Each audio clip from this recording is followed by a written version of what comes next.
Good evening, everybody.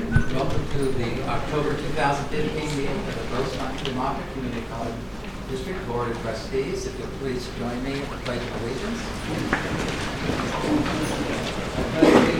To the flag of the United States of America and to the republic for which it stands, one nation, under God, indivisible, with liberty and justice for all.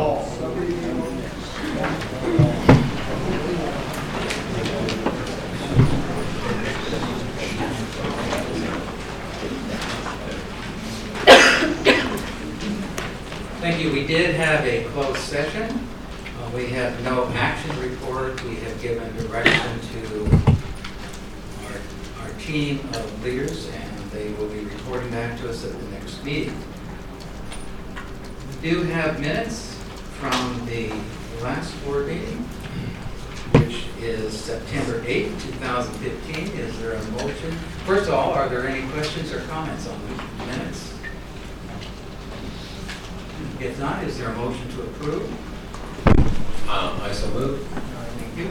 I'll second Bill. Second, Ed, please vote. That passes 5-0. Jennifer, I know we have a number of white cards. Are there any blue cards? There are no blue cards. Okay, thank you.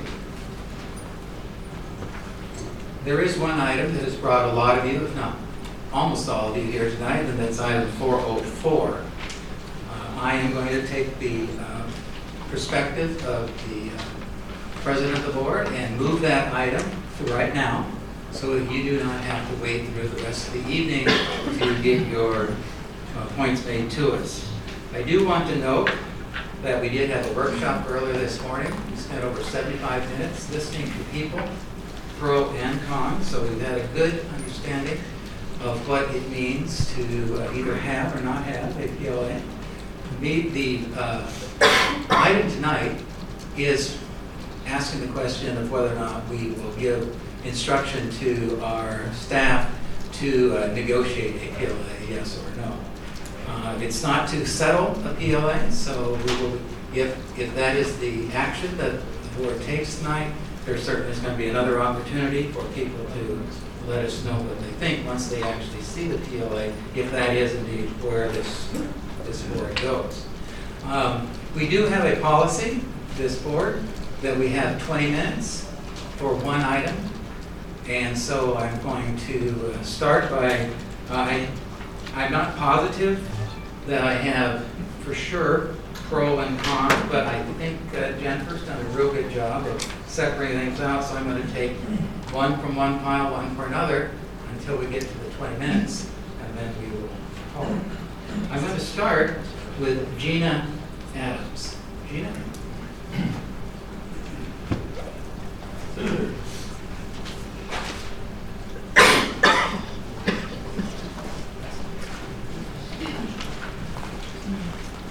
Thank you, Bill. My name is Gina Adams. I work for RCP Block and Brick. I started in 1968. How many of you weren't born then? Anyway, just to give you a history, I've definitely seen generations of masonry contractors in the San Diego County area. I have second and third generations here today. The RCP has been very proud to be a part of the Grossmont-Cuyamaca family in the sense that we have supported you through our own industry. We are a concrete block manufacturer, and if you look around this campus, you will see a lot of concrete block. The contractors who did the work here would in effect be blocked from any future construction that you are now planning.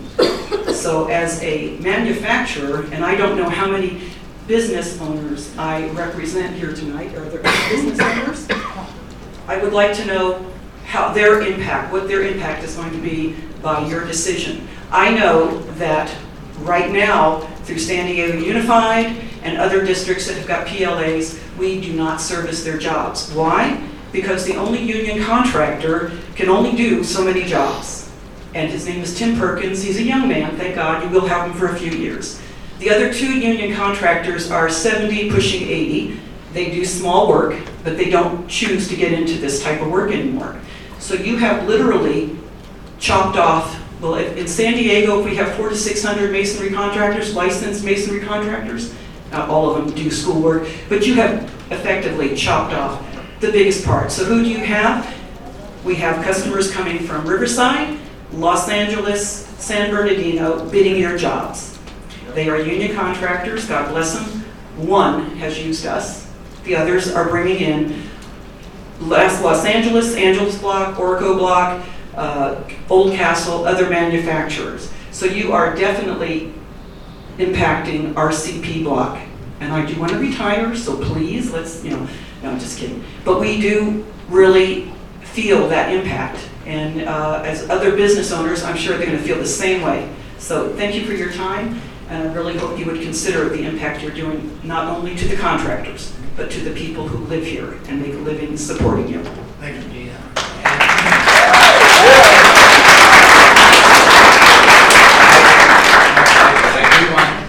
There's one more thing I needed to do, and you took care of it for me, Gina. We're going to have a total of 20 minutes, and it's no more than 4 minutes per speaker. That's the other thing. So be as many people as possible. So Jennifer, if you'll keep track both ways, I sure appreciate it. Next is Doug Tracy. Doug here. How about Ryan Clark? Johnny Simpson? Oh, sure. Come on up. Which one are you, Ryan? Ryan. Okay, thanks. Good evening, board. I'm Ryan Clark. I'm with Local 206, and I'm here tonight to tell you about one of your own students. Her name is Kara Abbott. She's a biology major here. She has a 4.0 grade point average, and she is a chemistry tutor here. She is one of your outstanding students. And she wouldn't be here tonight, or she wouldn't be here at all, if it wasn't for me and Local 206. They support me, and by that, I support her. And if I wasn't receiving the wages that I receive, she wouldn't be able to stay here, and she would have to go out and find work. And she would never be able to look forward to receiving a bachelor's degree and going to UCSD hopefully. So I just want to say 206 has helped me, and 206 is helping you guys. So thank you very much for your time. Thank you.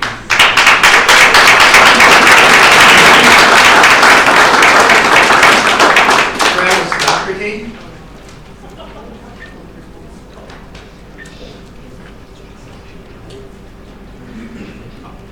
RJ Sunday.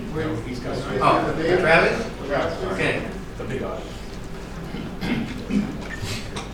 Good evening, board members. My name is Travis Doherty. I'm a third-year apprentice at ABC. I live in La Mesa right here, and I attended Rosemont High School. I currently work for Pacific Green Mechanical, and I grew up here in El Cajon. I wasn't able to finish high school at a young age. I was forced to help my family. I eventually had 2 kids of my own, working dead-end jobs. Got into ABC, and pretty much was so far the best thing that's happened to me. I made good money. I'm able to support my family. Like to put them through college and potentially be a Grossman or a Clear Mac students one day. So passing this would kind of crush those dreams for me and my kids. So consider that and vote no. Thank you.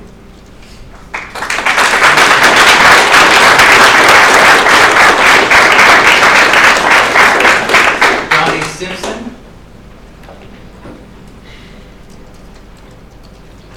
Good evening, my name is Johnny Simpson, and I'm the business manager for IBEW Local 569. We represent over 3,100 electricians and working families in San Diego and Imperial counties. Many of our members live here in the East County. IBEW 569 also provides training and career opportunities for community members. We have invested resources into our community to ensure that construction projects create quality career paths for local residents with skilled training, safe working conditions, and good wages and benefits. Today I speak in favor, obviously, of a project labor agreement. Our collaboration could create hundreds of good paying construction jobs for local residents. Jobs that provide family health care, retirement benefits, jobs that will help grow and strengthen our community. by paying better wages and benefits. It also helps to create a better tax base for us all. We'll create a boom in our economy. Please do the right thing tonight and support our community and our taxpayers by supporting the PLA.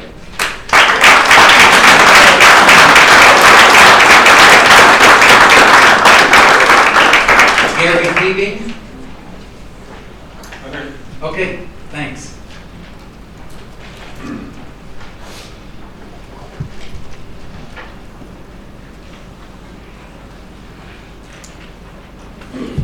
Good evening. I'm here to talk on behalf of Voting No on a PLA. I work for Impact Contracting, a local women-owned small business that's been in business for over 30 years, specializes in public works projects, done 6 projects for this school and this district. I want to talk about a couple things real quick, just some points that are in CBAs that are hard to distinguish. Health and benefits. Our company has health and benefits for all of our employees with a pension, and they get that pension immediately, not 5 years after they're vested. A little nervous now, but start public speaking. As a board, you guys have the power to have pre-qualifications for all your contractors. If you want benefits, if you want health benefits, retirement, low EMR ratings for safe workers, have all that on a pre-qualification requirement. There's nothing that'll stop good companies from coming to work for you. A CBA does not do anything but limit local companies from working here. So I hope you vote no. Thank you.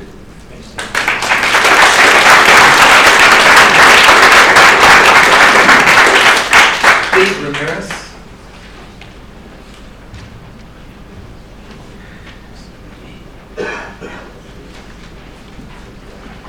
Hello, ladies and gentlemen of the board.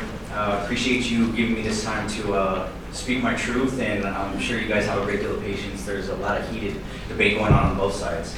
I'm a community member and local resident, and I speak in favor of the PLA. PLAs provide benefits for the community with local jobs and trainings. I'm pretty sure you guys have went through all of this at the workshop. What I wanted to do is highlight specifically a few facts here. Members of Congress have testified under oath in favor of PLAs. Representatives of the California State Assembly have testified under oath in favor of PLAs, as well as the state Senate. School board members have testified in favor under oath, as well as a cadre of clergymen, as well as community members also in favor. The City of Long Beach has done the research and have found no conclusive evidence whatsoever that PLAs increase costs at all. This has already been done by the Long Beach City Council. So locally, San Diego Unified School District and the Southwestern Community College District have PLAs and are creating good paying jobs for local residents here in this community. I ask that you take into consideration PLAs. We need PLAs for local jobs and community members, and I ask that Grossmont, Cuyamaca also align themselves with the Congress, California State Assembly, as well as the Senate community members, and vote for PLAs. Thank you, ladies and gentlemen.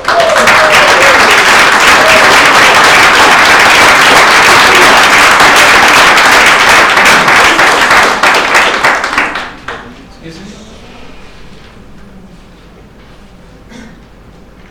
Was that Steve Ramirez? Yes, it was. Yes. Okay. We have time for one more speaker, Tom Skibinski.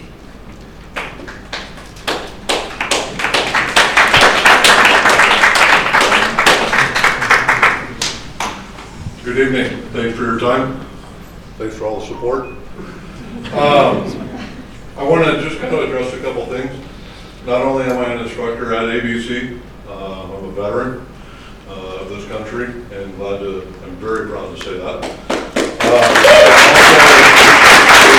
also a board member up in Julian, and have been serving on that board for a little bit of time now, so I speak on that behalf.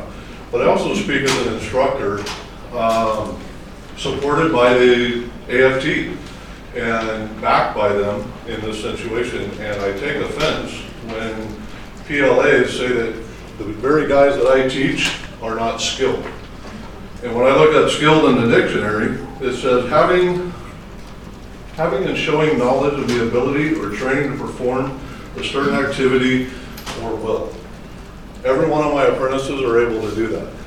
The one thing that I know is on the merit shop and the ABC side of things, we promote individualism. We promote people to excel beyond. We promote that we don't want everybody to be the same.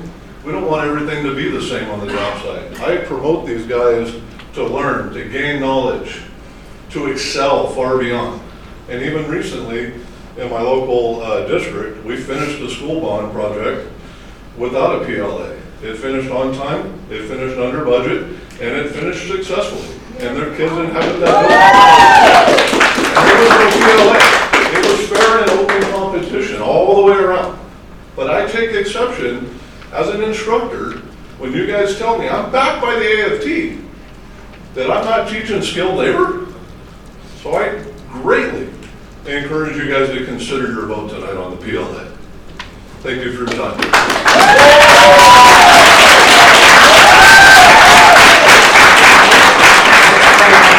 Michael Taylor.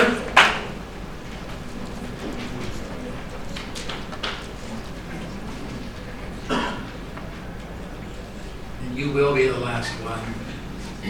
You'll have the full 4 minutes. Hello, ladies and gentlemen. My name is Michael Taylor. I'm a former affiliate of the ABC and non-union contractors and a student of Thompson Mincy's at one time. Passed this class with straight A's from that. And I would like to not focus so much on the ABC, but on the non-union contractors, which the one that I work for, we worked on prevailing wage projects. They would take $11 of our wages and segregate that half to the pension and half to a plan called the SUB plan. We called it the SOL plan. Because when that money was taken, the administrator of that program would get 10% of those funds right off the top. And not to mention that, the president of that company that I work for sat on that board. So there seems to be a conflict of interest there. The thing is that we need to address the fact of the worker in the field that needs to be supported. Not so much the contractors or the union, it's the labor, the feet on the ground, the boots on the ground that are doing the work that need to make an honest living.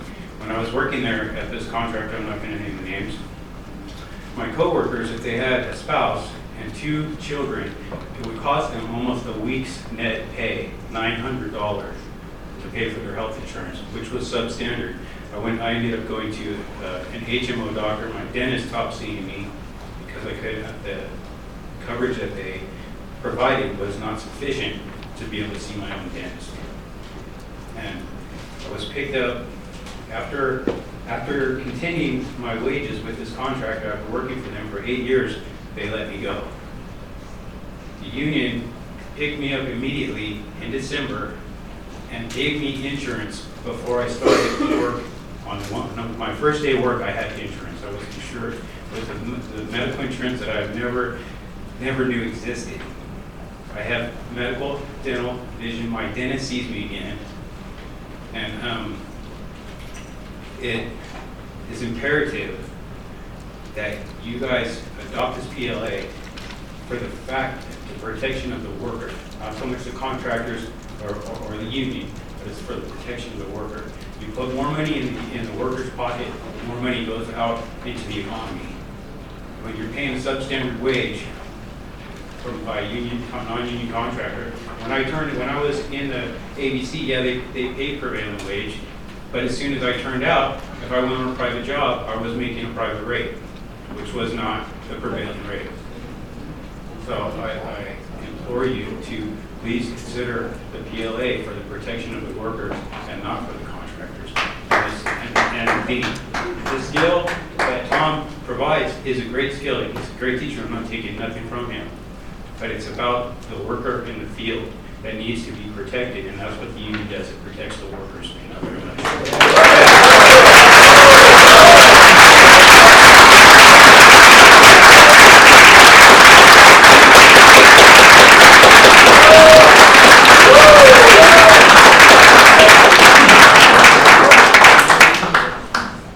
thank you for your comments, and I'm going to return it now to the board for any comments from the board. One thing I did want to just remind the board of is that although we did not have a speaker tonight talk about it, but the CBOC has requested that they be provided the opportunity to do some research and give us some direction as well. So I didn't want to forget that in our conversation. But Mary Kay, I think you're ready to speak. I'm ready to speak. Thank you. Thank you all for speaking to us both at the workshop and tonight. And I've listened carefully to both sides, and I've spent a lot of time researching the PLA. I find that by approving a PLA, through negotiations, we're going to be setting the terms and standards, conditions for employment for our Proposition B projects. A PLA will ensure that our projects will be completed on time, within budget. It will set quality standards and ensure workplace safety. Even before the bidding process, wage rates will be set, benefits, work rules, safety, and scheduling, they're all will be predetermined. I live in East County. I grew up in El Cajon. I went to Granite Hills High School. And so it's very important to me that we hire locally. As a taxpayer, I want our jobs to go to local workers to keep the money that they earn in East County. Like somebody mentioned earlier, each dollar spent locally is recycled up to 12 times in our area. PLAs invest in our community by ensuring every employee has access to fair wages, health care, pension benefits, so he or she can support their family. Regarding union and non-union, I look to Riverside County Community College District. They approved their PLA. 46% of their projects that they completed were completed by non-union companies. Foothills Manley Community College reported that their PLA, through their PLA, there was plenty of bidders, the bids were competitive, the quality of work was satisfactory, the dispute resolution process worked, and the staff workload related to prevailing wage enforcement went down, and the compliance was improved. San Diego Unified School District. They experienced no increase in the cost of winning bids with their PSA projects as compared to previous non-PSA projects. They also reported faster completion times, which saved overhead. And Scott Barnett spoke to us earlier today, for those who weren't here. He's a former school board member for that district, and he stated, "I admit I was highly skeptical of the PSA. The facts are clear. The PSA is good for taxpayers." Mr. Barnett was a former head of the Taxpayers Association. To me, we have always been committed to using local labor in our district. A PLA would help prevent our town, would prevent out-of-town and out-of-state workers from taking jobs from our local citizens. We have also been committed to providing good working conditions to our employees, fair wages, good benefits for the people who work here. In fact, we just recently celebrated that we're able to offer benefits to our part-time faculty. Why would we expect less from the companies who do work on our campuses? We want our Prop B money to go to quality, on-time work. We want to stay on budget, and we want local labor to be doing the work on our campuses. We want integrity. We do not want companies who lie to our community about our board. We don't like companies who threaten our board, and we do not want them working on our campuses. Thank you.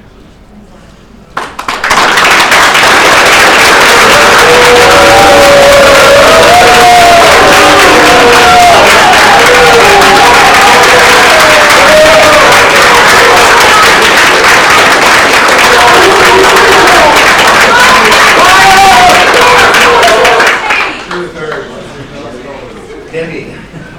Thank you, Mary Kay. I'd also like to thank all the people who spoke this evening to enlighten us on the pros and cons of a project labor agreement. And as, let's see, who was it? Eric Christian has said that we know nothing about construction, and therefore I wanted to disperse some information that I did find. So what I found as I was looking regarding the PLAs, and by the way, what we're voting for tonight is not for a PLA, but for negotiation. Same thing happens. To put together a PLA. And one of the things that I did come across, just as Steve Ramirez had mentioned, was the Long Beach City Council. And they recently, on April 7th, 2015, voted for a PLA for all covered projects over $500,000 for a period of 5 years. And what they did was they were able to negotiate, put together a PLA in which 40% of, definitely 40% of their work would be right there in their vicinity. So what's really great is that we can decide how it is that we want to make the contracts to go forth in our bonds. They also had a provision for disadvantaged people from the disadvantaged areas, veterans. They had a provision for a California Apprenticeship Council for programs, no strike position, etc. I thought it was very well presented. They did a very, very thorough job in looking at every section of their sections for their PLA. The other things that I did find as well in some other studies that are online is that by having PLAs, not only does it bring put more higher in the communities, but in one of the studies, they estimated that around $12 million actually went back to the community through PLA and hiring local employees. Now this is an estimate, and the reason why it's an estimate is because they don't know really how much more people were spending as the years went by. They had more people who were hired locally, and therefore these people obviously worked, bought products from their local businesses, etc. And I for one, I think that it's just as Mary Kay said, for all of her points, and plus the fact that other, the city of Long Beach and other school districts as well have implemented a PLA. I am very much for it.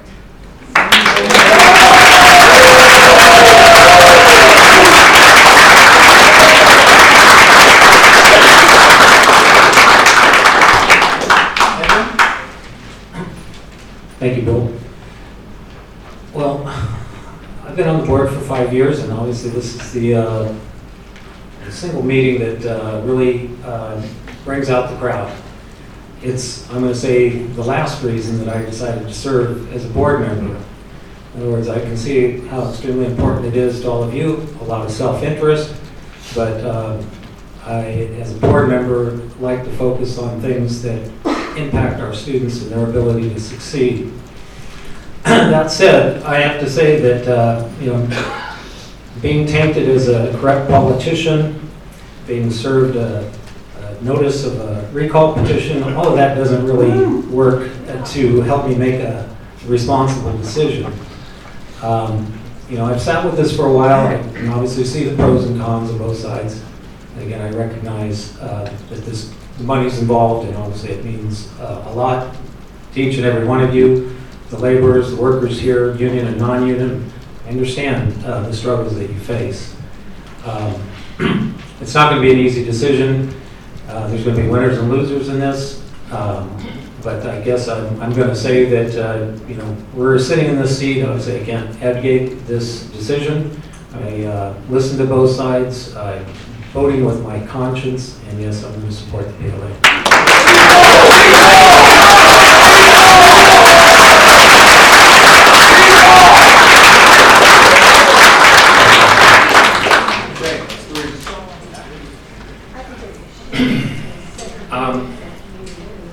I've actually been a union member over 30 years. But that isn't tonight deciding my decision.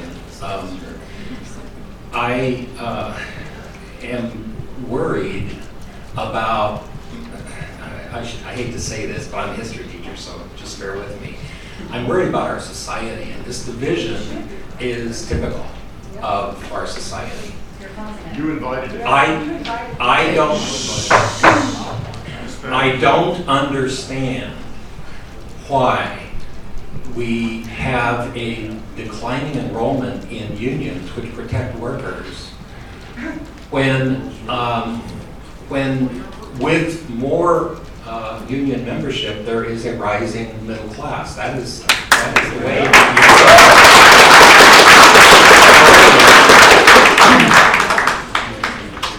I heard a lot of anecdotal information tonight, and I heard a lot of facts and figures on the screens and elsewhere.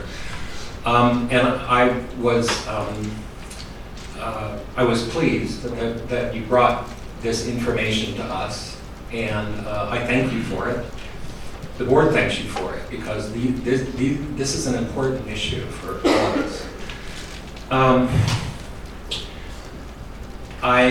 However, the one thing that got me tonight, and that I am personally sorry about, was that we have not had a meeting with the Citizens Bond Oversight Committee about this issue.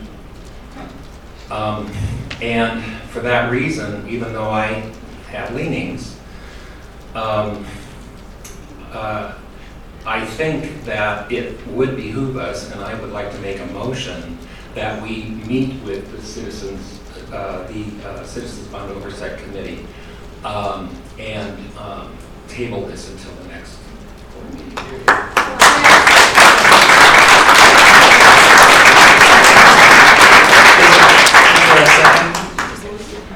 I will second it. Is there any further discussion on the motion to refer this to the CBOC for discussion? I think that we can meet with the CBOC and discuss it after it's passed, prior to the All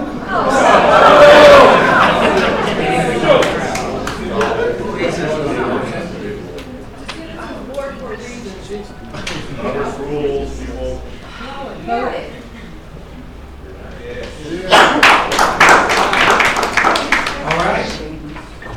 Wait a minute. I need to,